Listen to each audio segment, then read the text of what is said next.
Okay. Recording. Good morning, Richelle. Good morning, good morning. How are you? Did you have a good sleep? Yes. Late night? Yes, I had a good sleep. Yeah. All It right. was a little bit late, but... All the medicine? Yeah, no, it was good. Still strong at night, you know? Mm-hmm. Yeah. Okay. So would you like some rapé before we start? Juggler? I'm To not help sure. you wake up? Why not? I'm not sure. Not sure? Like I get teary eyes and everything. It's okay. Yeah. And maybe a little bit. Yeah? Very little. Sure, if you want. Yeah. Just to start the morning here. Mm-hmm. You know? Teary eyes, it's not a problem. Mm-hmm. Yeah. You know?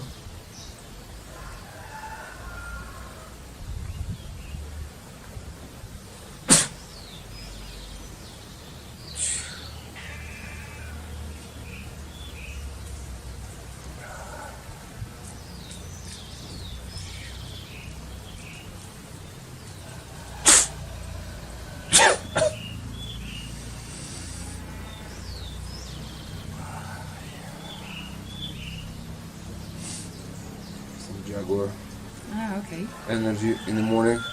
Since Yeah. it's a lot, it's like a This one from early, huh? This one from yesterday was also Yeah. very strong. Mm-hmm. Yeah. Just a little, just to, And this little, yeah? Okay. you know.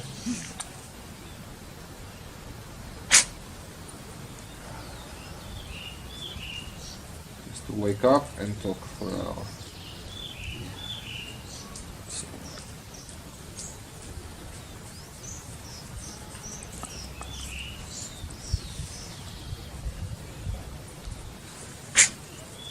Listo.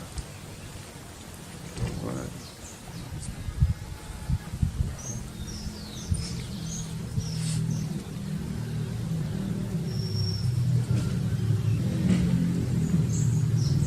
So tell me when you're ready. Okay.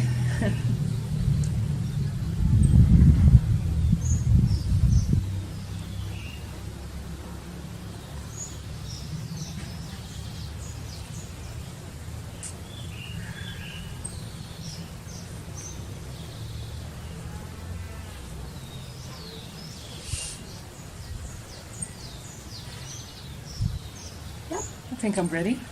Alright, well then good morning. Good morning, good morning. So we're going to talk today about your path, Mm-hmm. Yeah. mostly your time spent in India, in ashram, Mm-hmm. and then basically, you know, your search, your spiritual search, and then how that led you to the medicine, coming here, working with us, you know. Yeah. So kind of cross-cultural experience, that's what's interesting to people. So where you Yeah. are, your name, how you ended up in India, and Uh-huh. Yeah. we're all from there. Yeah. Yeah. My name is, I'm from Holland. My name is Richelle. Yeah, where to start? Just very shortly, maybe from the beginning of my life. Let me just I- see if I'm recording. Sorry. Yeah, recording. Uh-huh. Oh, beginning, Yeah. no, just like spiritual, you know, growing up, spirituality, Yeah, in yeah. India, you know. Yeah, exactly. Yeah.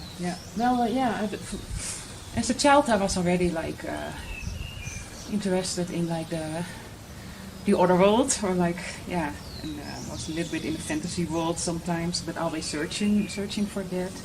So on, I had a good youth and everything, and then after high school. There was an urge for traveling, and to find out more about what is there outside. So I went to a few places in Europe, and I stayed for maybe 5 months. It worked out. I went there for 1 month in Israel, in a kibbutz. That is like maybe 30 years ago or something. And had a very good time there. So I stayed there for 4 or 5 months, and then I went traveling with a friend from there to Egypt. And I was there working and diving, scuba diving, working in a dive school. And Egypt? Yes, at a certain place there which was then like also sort of like an alternative place. Like And there, that okay, I stay here now. I want to start with yoga, and I found a yoga teacher there from In Egypt. in Egypt from Australia, and he was connected to the ashram in India, and he told stories about it, and he showed a picture of his guru, like this is my guru, and yeah, nice, and but he said, yeah, you want to meet him or whatever, and I said no, like the yoga gave me so much. So I said, I'm fine, you know, like I feel the connection, and it's yoga is opening me, and it's fine. But then we became very close, this yoga teacher and me, and we stayed together, and we went together to Australia. We stayed there for a year, and there was a sub-ashram in Australia, where I continued doing yoga and learned more about that Satyananda tradition, and yeah, so the interest in the place in India and in Guru or the master, like it's grew, and he is also giving certain initiations. And the first initiation is like you get a mantra initiation. You can do that also by post. And first I said, I don't need it. But then after a year, together we went to Holland. And in the winter it was quiet, and we had a lot of time to meditate. So we did a lot of mantra meditation together. And then in like a higher state, I saw the vision of this guru. And then I thought, oh, I feel a connection, and my interest grew. And then I decided, okay, yeah, actually I would like a mantra from him. It might help me. And so that was done by post, but I felt he visited me also, so I felt the connection, and then my interest grew more, and he was going to come to Holland, but then for some reason that was cancelled. It didn't happen, and then I thought, okay, I'm actually very disappointed, more disappointed than I thought, because I want to see him, and so I want to go for a 4-month course, yoga course. It's a very good basic course. In India, and by that time, that person, we were married in Holland. You and him, the Australian guy? Yeah. Uh-huh. Yeah, we stayed together for quite some time. And he supported that because it was also his guru, and he had been there, and I heard stories, and it was also his life, the most important thing in his life. So yeah, please go and discover. So I went there. And then, the first time I saw this guru, it felt like I could really feel his strong energy, and it was heart-opening, and this whole 4 months staying there was really magical, and I knew like, wow, this is something I want to explore more. And so I went back to the Netherlands, and picked up my life a little bit there, but between me and my partner, we were good, but somehow it didn't work so much anymore. And also because that feeling, like it is so strong, that connection with this person, and the place also, the whole system in ashram, that I wanted to go back there and learn more. And it was time for both of us to go another path. So I went there for another 1-year course. It's called the Sanya course. Like this place is for yoga courses, but also like at the same time it's an ashram. So it's a school, Bihar school of yoga, but also like an ashram where you can stay mainly for ashram life and or sannyas life. And so I stayed there for a year. And after that, I knew I want to stay here, so I went home. I had to arrange some things, pack up everything, and then I went back to the ashram and stayed there. And not like I want to stay for 12 years or whatever, but I just stayed there because I wanted to be there and learn and from the whole system. And of course, the connection with Guru was the most important thing for me there. And then I stayed there for many, many years. Every year I could extend my visa, and so every year, another year passed, and okay, I want to stay longer, and So it worked out that I stayed there for about 12 years, and before that also some courses and things. So what's the total you spend?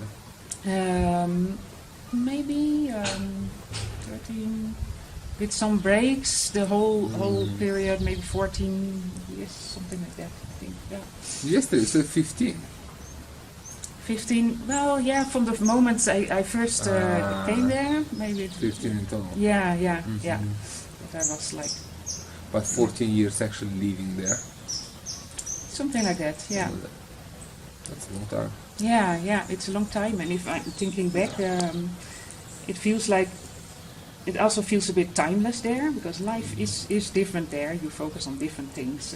What do you do? It looks like 7 years or something, but like time flies. Like, would you share your life in ashram? What do you do there? yeah, What's your morning like, day, night? yeah. You wake up in the morning, what do you do? You wake up in the morning. Like sometimes it depends, like summertime, wintertime, and sometimes there were blocks that the residents really residing there, not for a course, that's a different schedule, but that we get a certain sadhana, we call it, a certain certain practice, which you do all together. Sometimes it was you can wake up at 4, you do your own practices in your room, and then you start with your work. Sometimes you had work at 5 o'clock, or if not, you go to breakfast at 5:30, and then an hour later, everyone starts with cleaning. There's always 1 hour of cleaning the whole ashram. Whatever you do is then cleaning the place, inside the buildings, outside, the courtyards, whatever. And then you go to your department seva. Like the residents, they have like a fixed seva then. And that can change. Sometimes you work for somewhere for like a few months, normally like a few years. What do you do? Well, I worked for a long time in accounts, like doing the accountants and working with money. And when I got that job, because you cannot choose yourself, a guru that sees like, okay, what does this person need, and he gives you that job, and like I think like me, like math was my worst. It's not subject. What you need; it's what he needs. That's how it is. Yeah, I don't know. Maybe it's really like a yeah. Of course, work has to be done, and of course, work has to be done, and it needs to be done properly. So he also sees like who can do what, like. But I think also like for me, when I came there, and in my whole life, I was a bit like spacey and didn't really put my foot on the ground, and that's the time in the ashram helped me very much. I got really tasked like, okay, I have to work with people, exchange with people. Normally I was something like I want to space in my own, somewhere far away, be in my own space, and I couldn't do that there. So that helped me very much, like to ground and be in life and be there. Very disciplined. Yeah. So do you have any time for yourself there? Like let me think. Some time ago, there was lunch at I think it was 11 because we started early. Yeah. And then after lunch you had 1 hour for yourself, and then there's again department seva. And then what's that? That is again like the seva is like the work, the karma yoga. You Sweeping floor? Yeah, or like in the department again. Like my department was for a long time then accounts. Later on, it changed to hate, they call it, because they also had like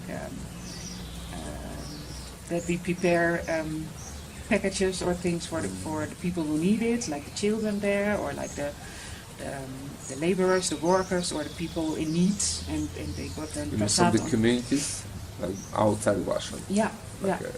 Yeah. Community in the town. Yes, exactly. He did. It's okay. Yeah. Things getting too sunny. We might need to relocate under the shade. You know. It was cloudy. Now it's too sunny. Just a second. Let me stop that for a second. Okay, so that's better. We have some shade here. Now we can talk without interruptions. Okay, so So, where were we? Yeah, and then about like sometimes in the morning we got like a sadhana together with other residents, and ashram has a lot of chanting. So it is like chanting the names of a god, or of Durga, or something else, or Havan, like a fire ceremony with other kinds of Sanskrit chanting. In the evening, for everyone, there was always a evening program from an hour with again chanting, like every day, some different chants, also depending on like different gods that were worshipped per day. Who they worship there?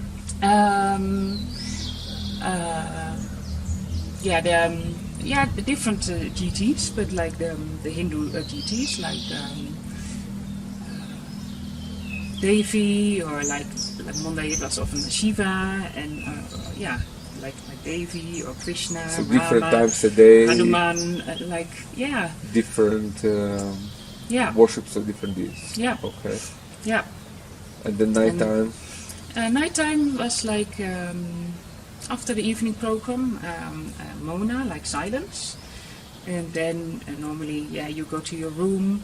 There were different buildings, and like at 8 o'clock the buildings will be locked, and you are just whatever you want to do in your room, however you stay, it's up to you. But then the day starts early again, so usually you don't make it too late. Yeah. Wake up at 4 in the morning.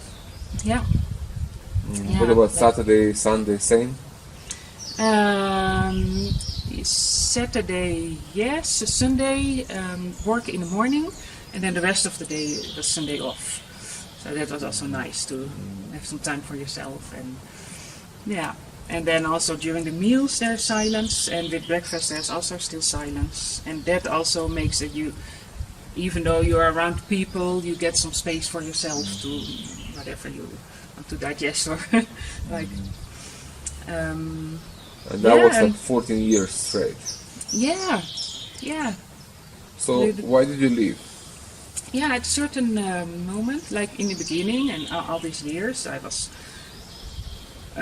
totally there, totally focused on my work, and that I wanted to be there, and the lessons you learn from the connection with the Guru and everything I learned there. And that was also beautiful, because I knew this is exactly what I want. But then the last years, I felt that maybe I needed to go my own way. Like there's a very strong system, and it has to be there. There are so many people going, and to keep it organized, and that works perfect. You can benefit so much from everything that is done there. But what I started to feel also, like there are many residents living there for many years, and you are within the walls of the ashram, very nice, very protected. You can open up whatever and work through your own things, through the work that you do, and whatever the lessons that the Guru gives, because it's not easy. Some people say like, okay, you are there, you don't have to cook, and you just follow what is given to you, but it's hard work, because you commit yourself to that life and to Guru, and then he sees like, okay, well then you get what you need. So he works on your ego, and sometimes you get things that you don't really want, or like he's challenging you to do something that you thought like I can't do, and but also like I felt also quite privileged sometimes. Like I got many nice things to do, nice tasks, or like rituals where I could where I was involved in, and then the people around me, I felt sometimes like some jealousy, or sometimes like at a certain moment I found it difficult to stay with myself, because I felt I'm also quite sensitive, like energies from other people, or jealous about what?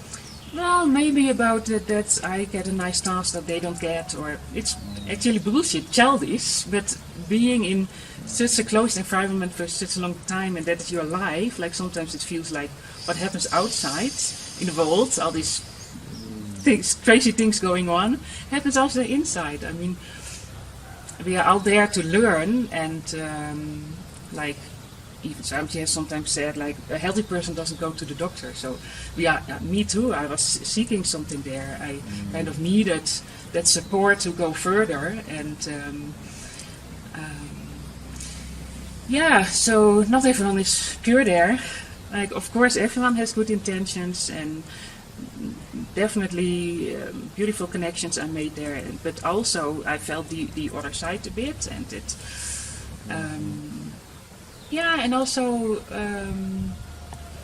like I might say, like, oh, he's my guru and he's learning me, but he was actually all the time only learning me, like, it's not me, it's inside yourself, and connect with that inner part. And I was sometimes looking for, I want to see him and his energy, and he was then ignoring me, but then I felt his energy, not physically, but like I felt his energy going through me when he was not with me, and he was saying, like, find your strength in yourself in that way, and that's true.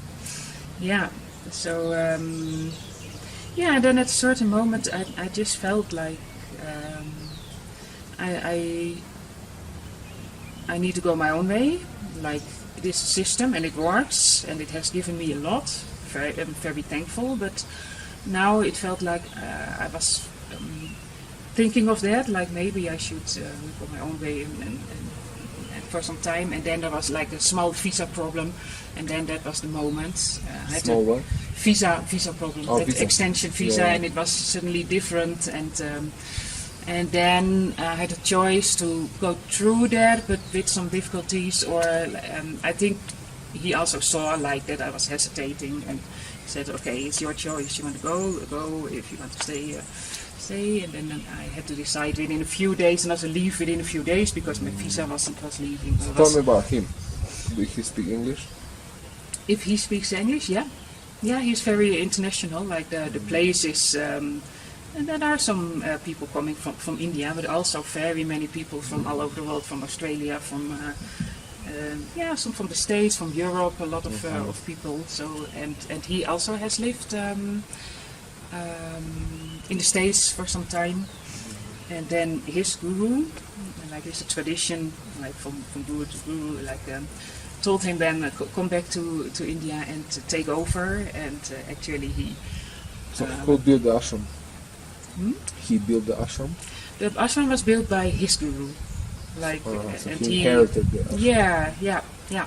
And he put his own twist on it, and So what yoga tradition is that? It's called Satyananda Yoga tradition. Like, he is quite traditional in the rituals that he does, in like the sannyas tradition. Sannyasing is quite So you're doing yoga, like physical yoga too? Physically, yes. Yeah, for sure, yeah. And sometimes we have group yoga, and sometimes you do it for yourself. And some people have something like, I want to stay there for ashram life, I want to be there with my master and learn, and they don't do so much yoga. Some people come there pure for a yoga course, and so it has. And others do what? What is their practice? Karma yoga, learning. Sweeping ashram? Yeah, sleeping, or there are many departments. It's actually quite big. Like there are even different foundations. There are also many books and magazines. So they also need people to get that running. And then the paid, like the giving to other people. And there are quite some programs. Like sometimes priests or pandits come and they do their chanting. So there's like a program for a few days, and many people from outside come, a lot of Indian people also too. So you do your meditations, like group meditation there? Group meditations, yes, and sometimes for yourself. Like. So yoga, meditation, and work. That's it. That's your life. That's your ashram life. Yeah. basically. So, yeah. And chanting also in between, and sometimes there are programs for a certain week that there's also chanting in the afternoon for the residents or for everyone. And so were you paid for being there working, or that was your volunteer? Volunteer, yeah. It's a volunteer. Yes, like I wanted to stay there, and then you get clothing, you get food, you get, if you need medical help, you get in exchange for work. Yeah. So you work and they kind of. So how they sustain it all? So who is paying the bills? They get a lot of foundation, like they get a lot of donations, like from people from outside. Yeah, it's quite a popular place, and there are many people who visit also, like Sanity for advice, or there from people come for the programs, like for they get funded by their students, basically. By the students and by the courses, and also by the donations. Yeah. But from the students, people who part of the ashram. Like there are many courses, and these courses you have to pay for the courses. Yeah, like, I see. Yeah. But if you live there, you don't pay. You don't have money to pay. You're working there. Yes. You don't have any money. No. So how you pay? Well, staying there doesn't cost anything. But so if you want those courses, what do you do?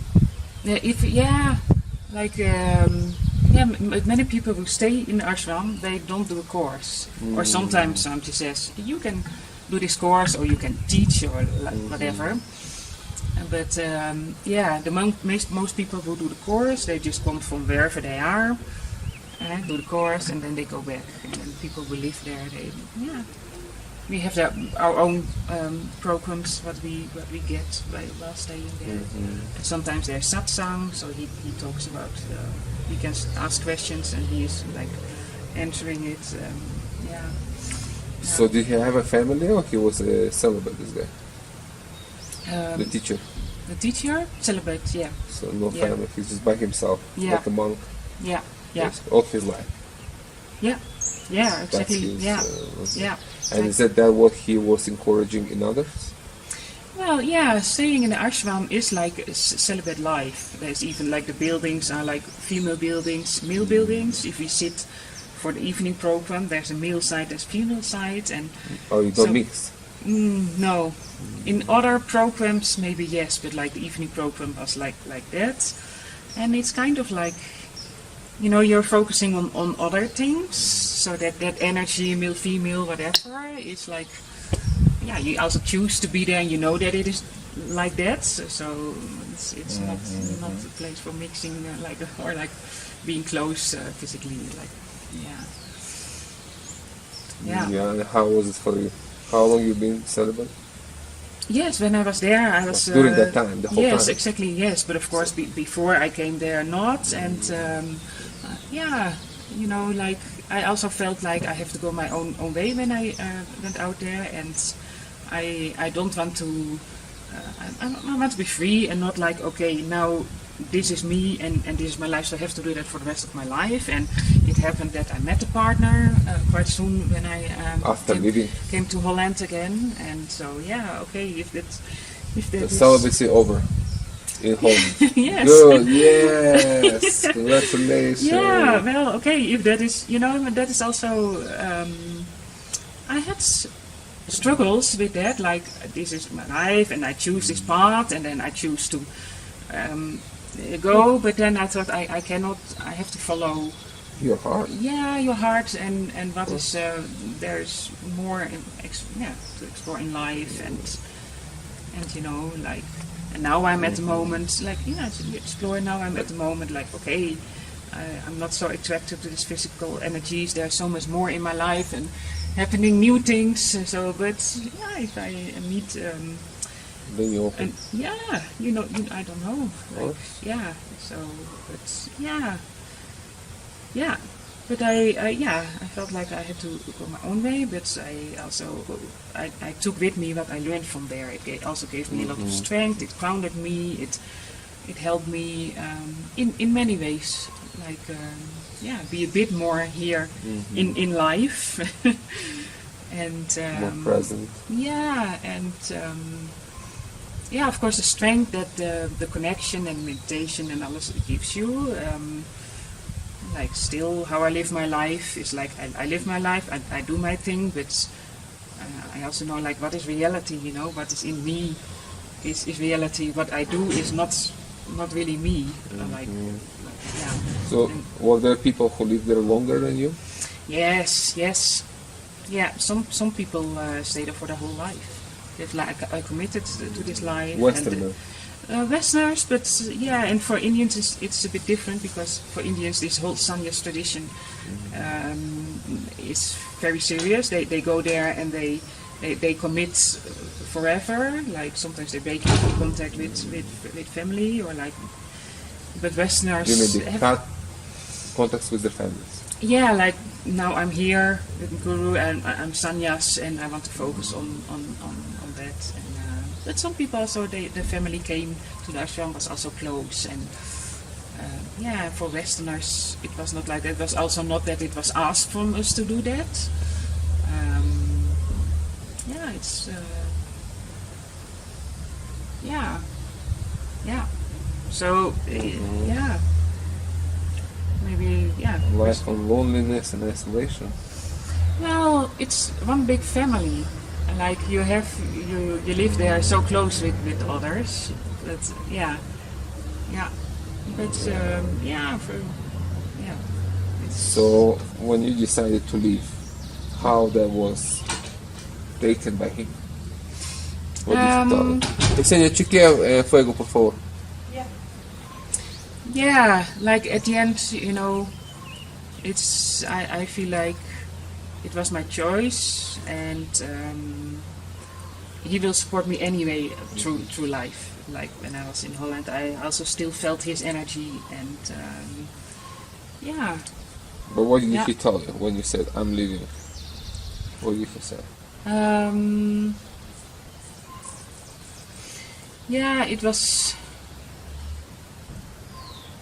Yeah, I think he... It was like, it was actually through someone else, like working in the office, like who told, like... Somebody told him that you are leaving. Yeah, it was like us families asking you to have to make a choice, like you can leave or you can stay, but we need to know and like. But you that. didn't go to him directly? Well, before I had some doubts, and I asked him, like, and he said, like this is your place, you should stay. And then I had a few more years, and it was good to stay. But then I think. Oh, you wanted to leave few years earlier. Yeah. And then you talked to him. Yeah, or maybe 1 or 2 years earlier. I don't know exactly. And he said, stay. And he said, like, a few more years. Stay, yeah, or stay because this is your place, and then. And that felt also okay, you know. But then I think he saw my doubt, and then he gave me the choice. And a year later, so. But then when you left, you didn't say goodbye? Yeah, of course I said goodbye, and and you know, like, so always welcome, come back if you want, and in a good way. It was not like, like in a good way. Maybe he would have liked me to stay. Because it is a tradition, and many people stay there for, if you commit yourself to that, for their life. And but I feel like whatever I learned, I'm taking his teachings with me and try to So what was your beginning, or when did you start thinking about plant medicine? Yeah, it came on my path when I went back to Holland. Before I went to the ashram, I lived on this island, and I had a good time there. And I know, like, it's a very touristic place. So in the summer, anyway, they always need people because I had no house, no work, nothing. And so I decided to go there again and have a job, and that job I could have a room, start somewhere. And I met up with a friend again, and she told me I know a person. On the island, and I did ayahuasca, and well, maybe it's something for you. And I talked to that person, and so I decided to do that. And it was a very good experience, like very good. Very insights, beautiful experience.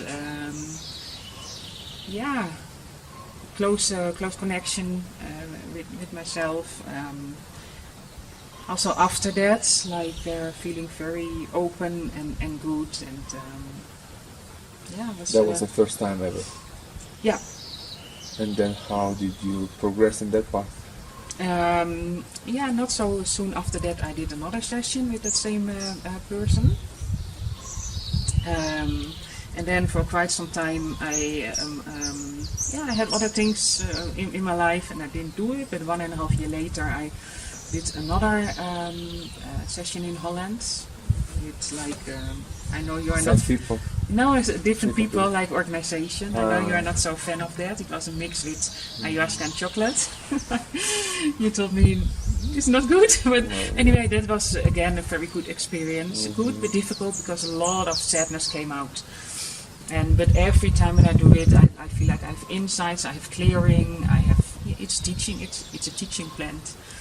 And then I did that another time, also on the island with the shaman. He doesn't call himself a shaman, but he's like he has Brazilian roots, and he is doing it like in a shaman way with all the chanting and the opening, the closing, a very ceremonial. And once again, a very good experience with many insights. And then. Since I'm home, the connection with like the South American traditions, it became stronger every time, like with ayahuasca and also with cacao and there's a very mild plant medicine, but it is a plant medicine, and working with that for a little bit, experimenting and more and more it's this connection with the plant medicines and with these traditions it grew. I also had visions of like American native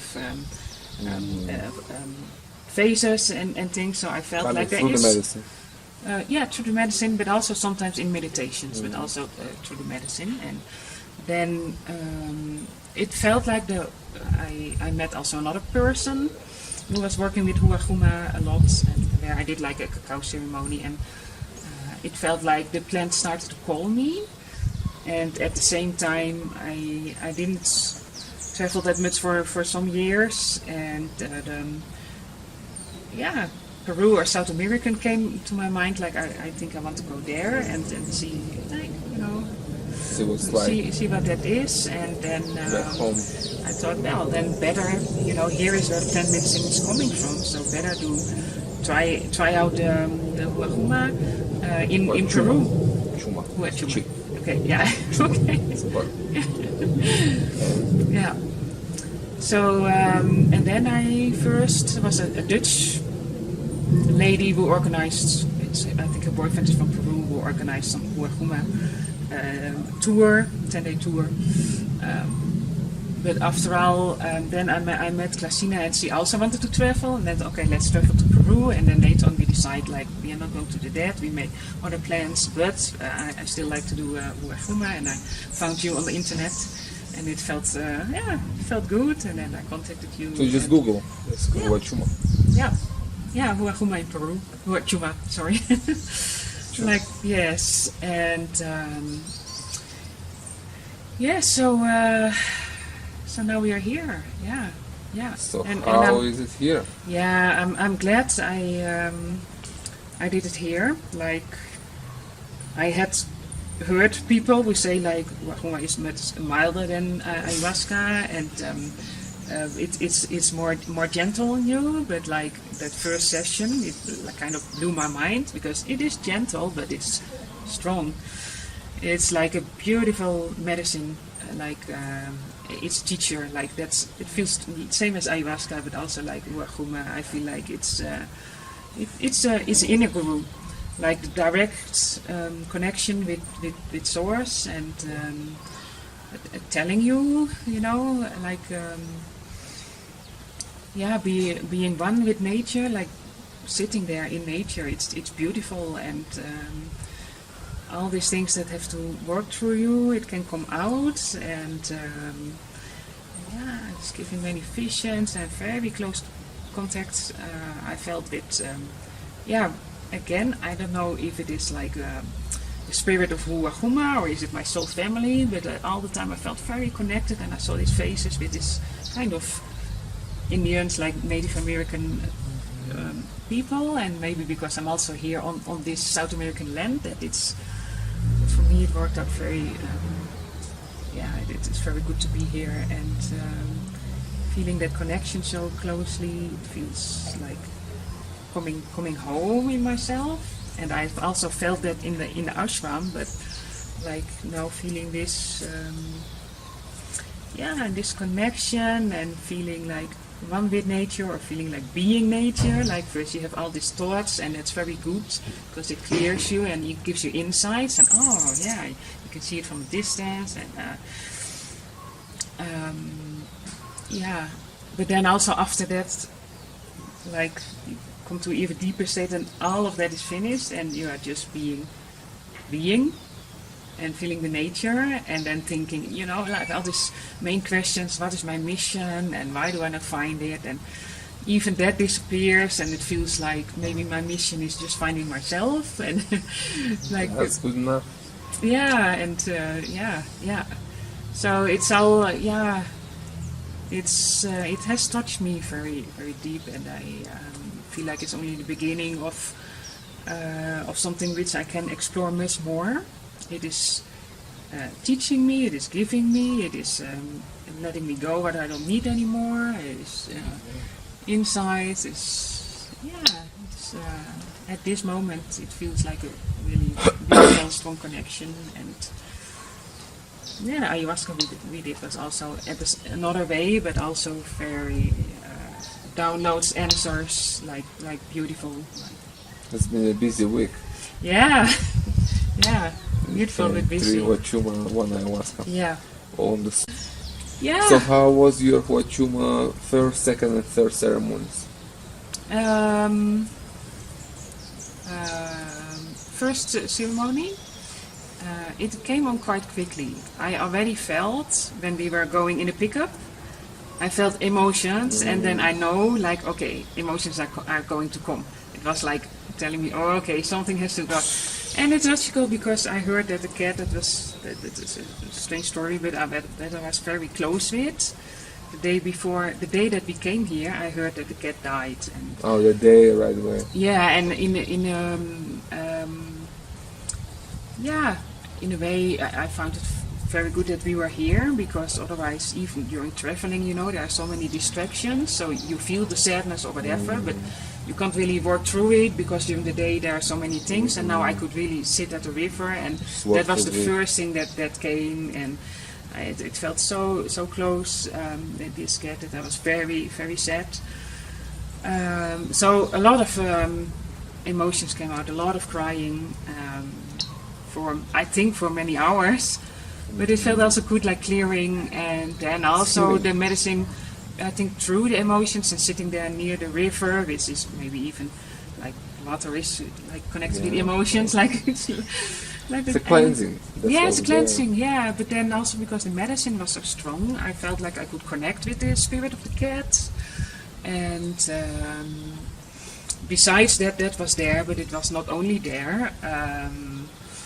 I mostly sat up, but also like I lie down a few times, but I felt some other consciousness was opening, and I felt I heard, and I also felt that I heard all kind of noises that I otherwise don't hear. And I felt like it's a very busy place. There are elves or gnomes or whatever you like, forest spirits. I felt them very much, and it was also beautiful. And then also that connection with nature, and again this connection with this kind of like Native American spirits that I saw and felt. And that's still a question, like what is that? Is that my soul family, or is that, I don't know, or maybe just because I am here that I feel that, or like. So all in all, it was strong. I didn't really want to have expectations, but what I heard from others, and like it was much stronger than I than I expected. Yeah, and but in a very beautiful way. Like you notice all of that, but still, still you can talk, do your things. It's the present. Yeah, and time, and again, there time is what is time? Nothing, because I sat for 4 hours, or 5 or 6 hours. Yeah, and it looked like it had passed only a few hours, and do we have to go already? Someone's still in it, and all this beautiful. It's already 4. Yeah. Second, I will kiss my girls here. I'm going, amor. Beso, papi. Beso, papi. Hablamos despacito, amor, ¿ya?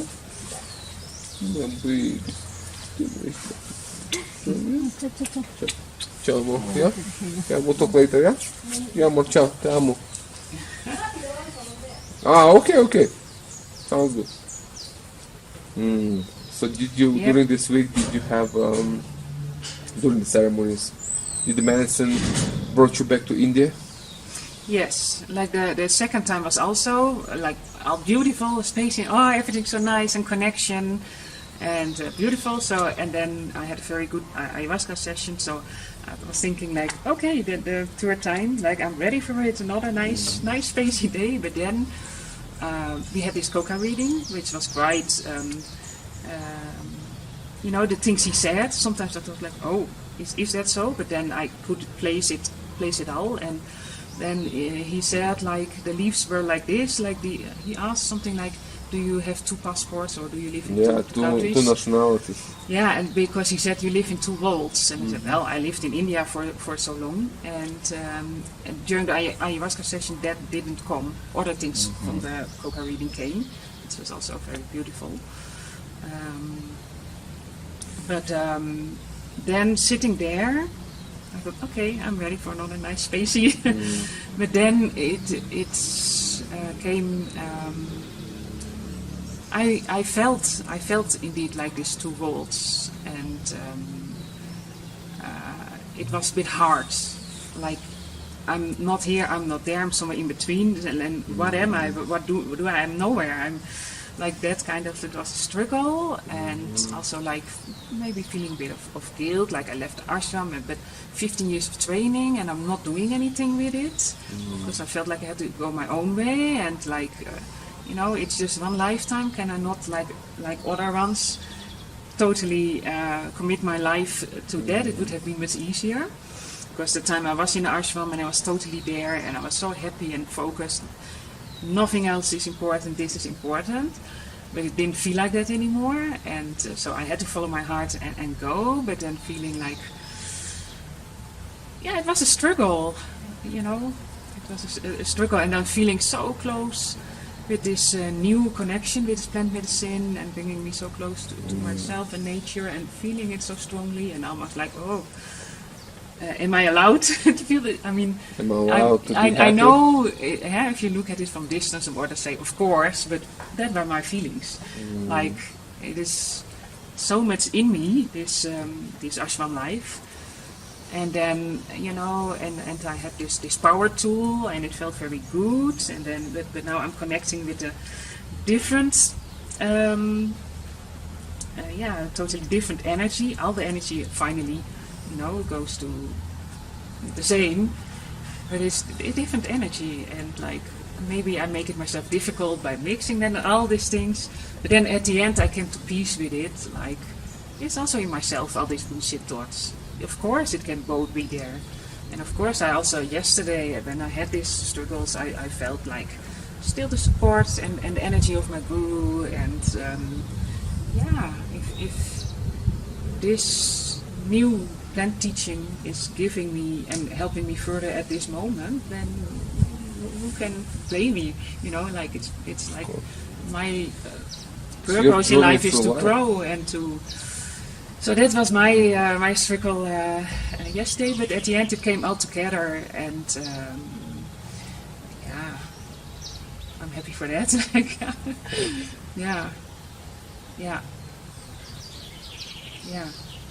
Well, there are many teachers. Nature is teacher, so. It's the teacher. Yeah, Very big, yeah. And so also the ayahuasca so beautiful what it gave me, and because I asked him, okay, I can share that, like what is my power animal.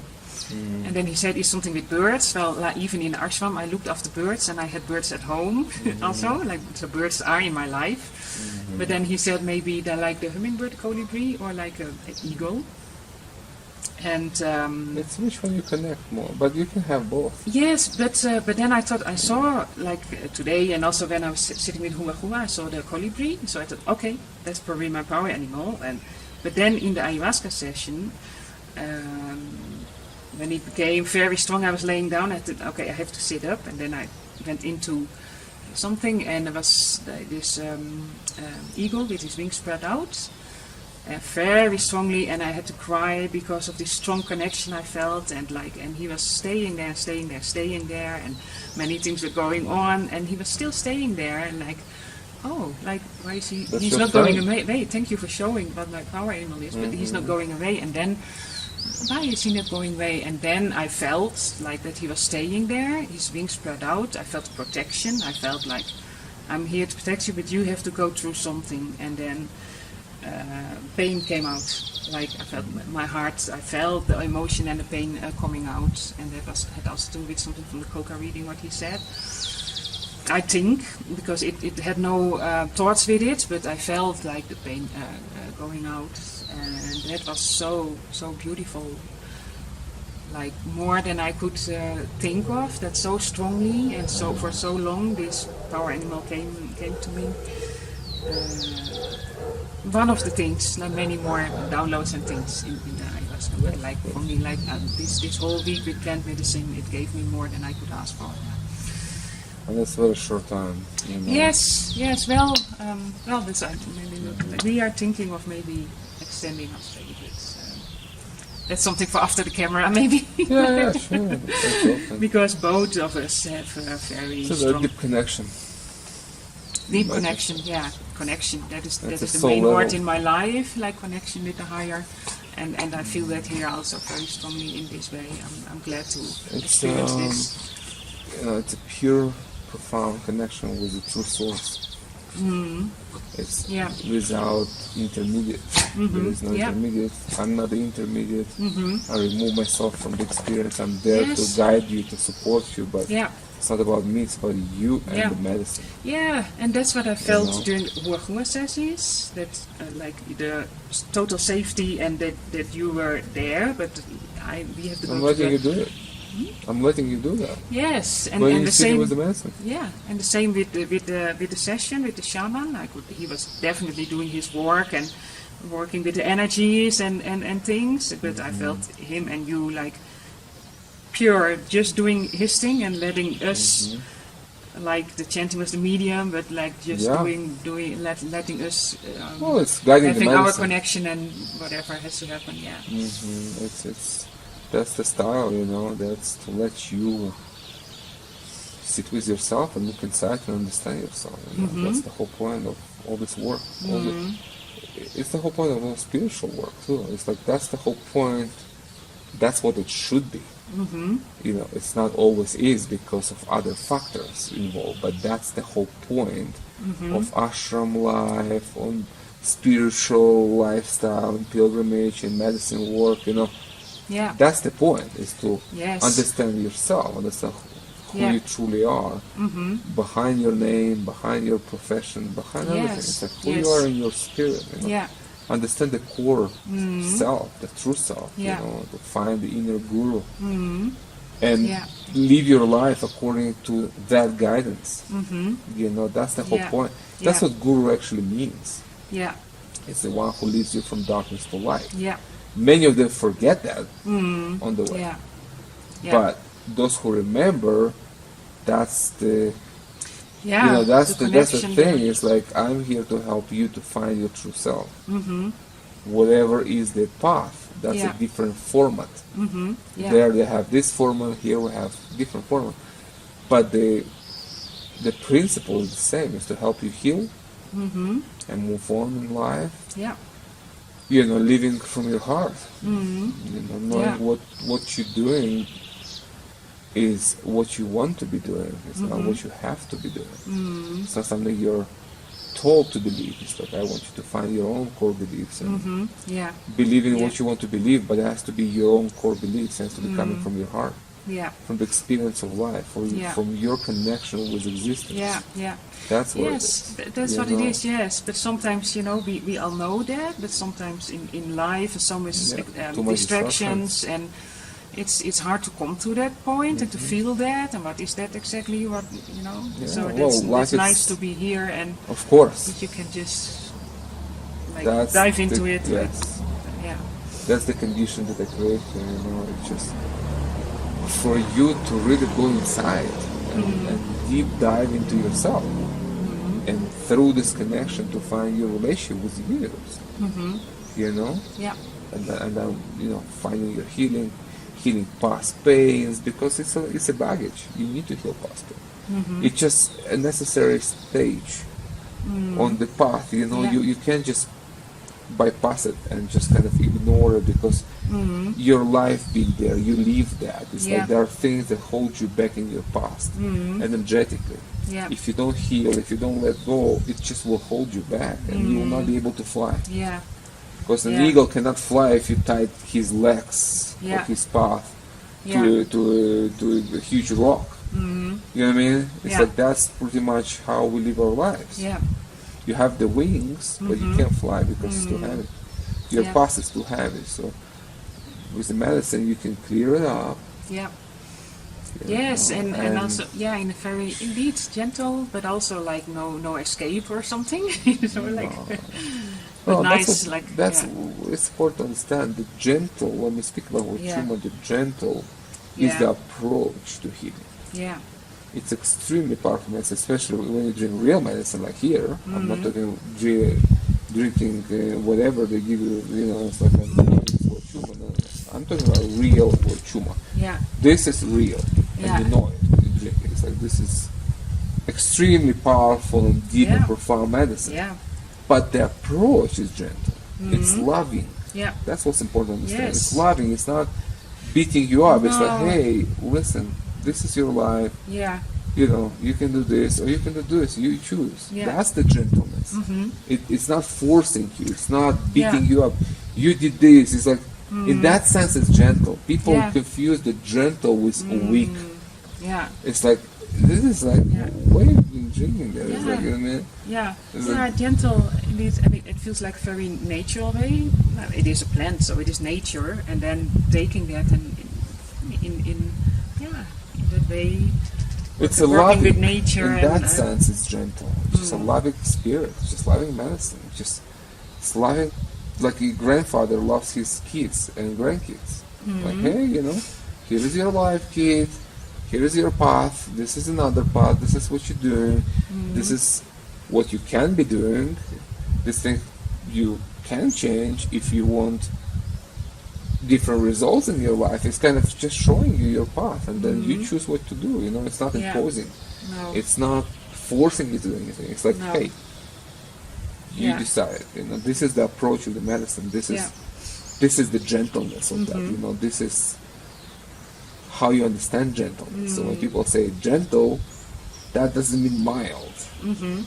No, here, sure not. Nothing is mild here, but it's still gentle and loving. Exactly. That's while it's extremely profound, So this is where the healing happens. You have to be strong connected. The connection has to be strong. You have to be. It's like your reception on the phone. Like if you have one bar, you can call anyone. It's like you can even text. Or if you have all three or whatever is your phone, it's like, oh, great reception, video calls, It's the same kind of thing. The connection has to be strong. The mess have to be strong. Otherwise, you don't do the work. But it don't have to be overwhelming, so you actually be present and work and heal and understand, So it's a very, it's a balance. It's a very balanced medicine. It allows you to do what you have to do. What you need to do. You decide what to do with it later. You decide how to apply it in your life. But it allows you to really review your life. It's a very deep self-reflection. Yeah, review and indeed connection is a key word. Yes. I find. It's absolutely. Huachuma is with yourself, nature, whatever. You and that's the main thing. It's connect. Huachuma is connection. It's nature. It's clarity. It's love. It's bliss. That's what it is. It's just connection with spirit. It's just you and everything. What they call in India Brahman. That's what it is. The connection of Atman with the Brahman. It's the oneness. Yeah. It's the oneness that yoga is supposed to bring you to. So yoga means oneness, unity. It means unity. So it's a unity between within and without. So it's the same thing that here we do that actually. It's the unity with the whole. So you don't feel like you are separate, abundant. No. Spirit. You are part of divine. And that's not just an intellectual concept. It's actual experience. The unity here you actually experience. You sit there by the river, and you are united with the whole creation, and you feel that, and that's why you cry. Because it's like, you're in this deep, ecstatic state of being. Beautiful. Which has the power to heal and change you. The state itself, that's where the power is. It's the experience itself, heals and changes you. So. Good experience. So that's where we are. That's what we do. Good to have you over, and you and your friend. Yes, thank you. Like in this time, the solstice with everything. It's a very strong time. Anyway, it's a very strong time. We are both because you have the solstice, and then you have the Christmas, they have the New Year, and then the next year. So it's a lot of energies to connect to and kind of enter the new year with new intention. Always, it's very important. It's like you end the year with gratitude for everything, and you start new year with your intentions for the year. What do you want? What do you want the next year to be for you? And the whole life. But it's you can't just have the whole life. It's like you have to break it down. Like what's the next year? And then what's the next year? You know what I mean? It's like year by year. It's like I want next year to be that. And you work and you consciously living and working to achieve what you want to achieve, whatever that is. Any kind of change you want, you work for it. So it's like it's important how you start the year. It's important how you end the year too. It's a gratitude. But New Year, it's pure intention. It's like, okay, New Year. Especially living in the crazy world. You don't know what next year brings. No, it's good to work with intentions. Definitely. Yes. Yeah. So. Nice. We are both very happy that we came here for this experience. Very good. So thank you too. Of course, you're welcome. Of course. It's very good to share good message with good people. And I was interested in your story because it's similar to my path. Although it wasn't in India, but it's a similar setting. And, So I understand that. I understand the life you're coming from.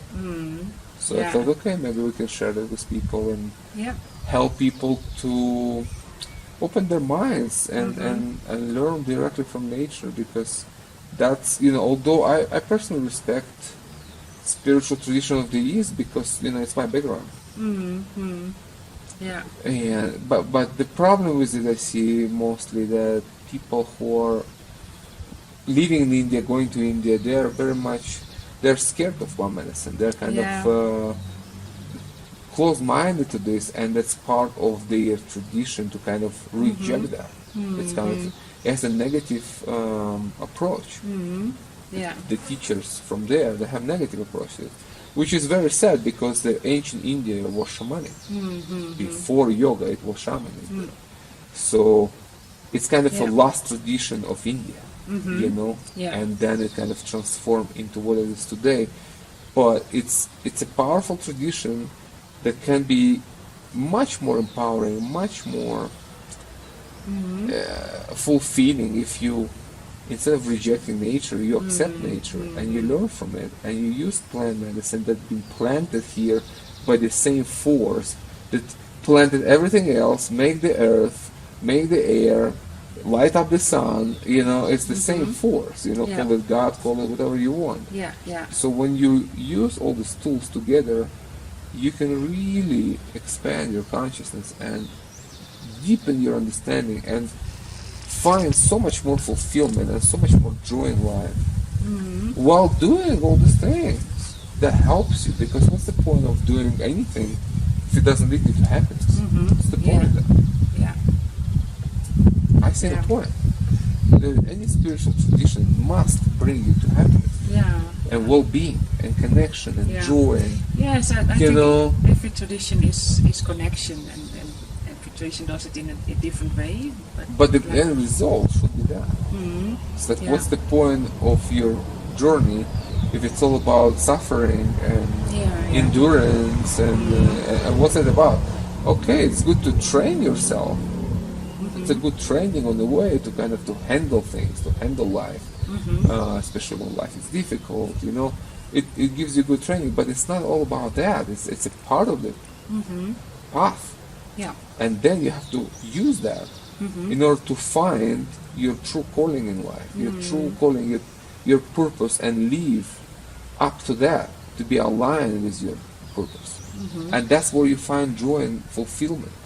Because that's the whole point, to find a deep peace that you are in the right place. You are doing what you're supposed to be doing.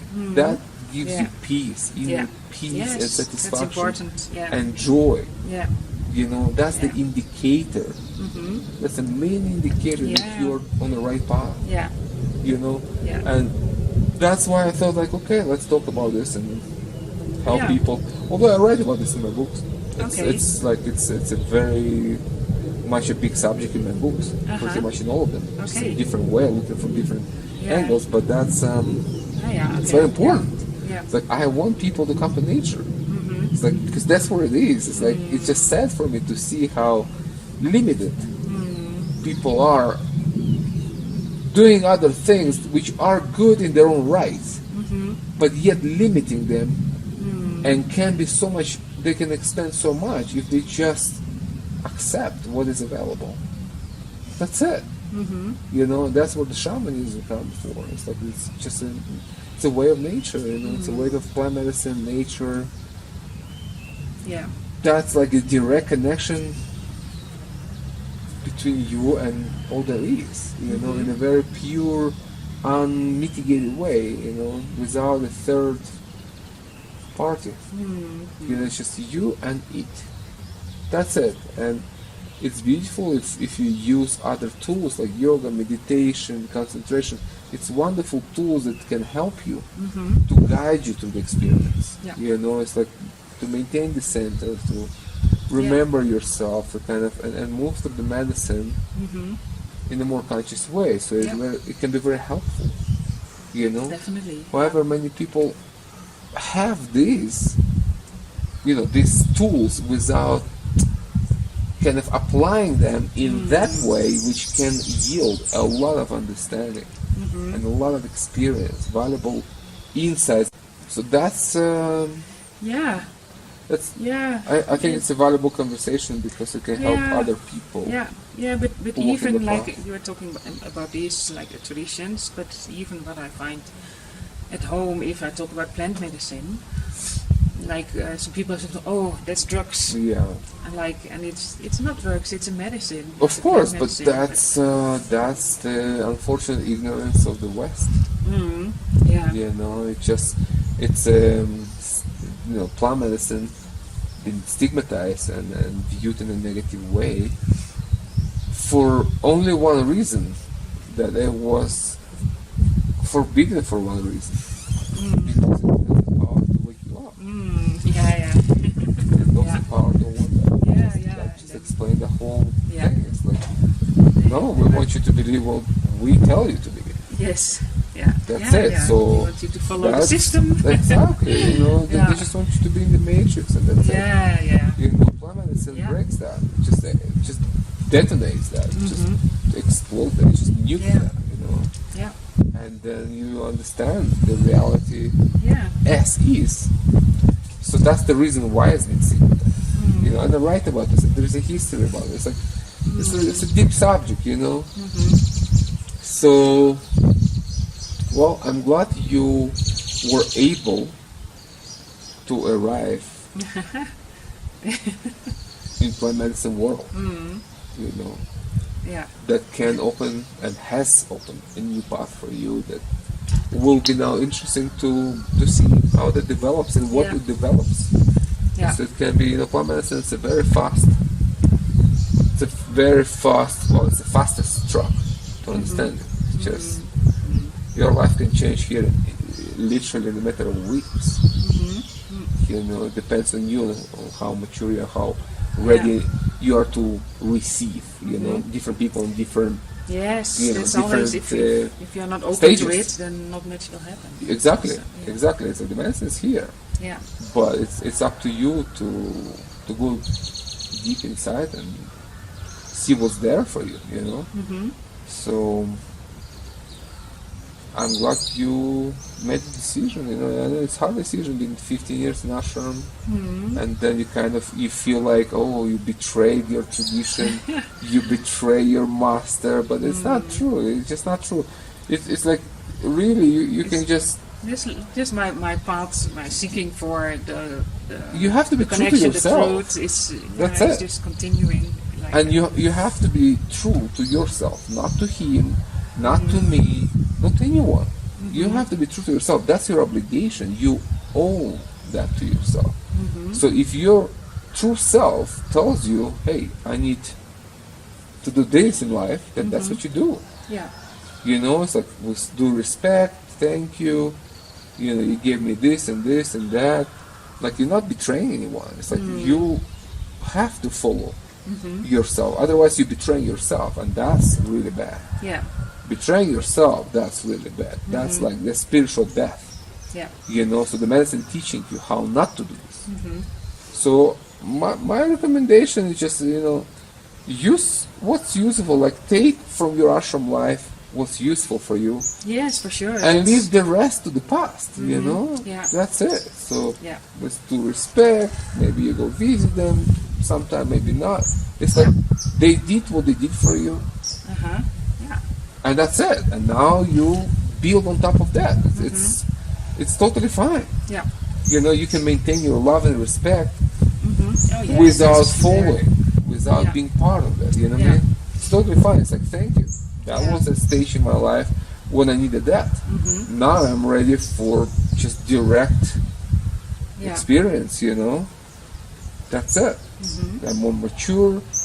You know, I've done a lot of work on myself, and I'm ready to receive now. You know, so it's all good. Yeah. You know, your It feels guilt, I so understand good. that, but Yeah. it just worked in the medicine through it. It's just like, bring that to the medicine and like, hey, here's my guilt. And just look at that. Don't be afraid. Just look at that. Here's my teacher. Here's my life, 15 years. Here's me. Here's my guilt, you know. And just look at that. And you will see through it, and you will see how that just dissipates Yeah. in love. Yeah. For him, for them, for it's like, hey, Yeah.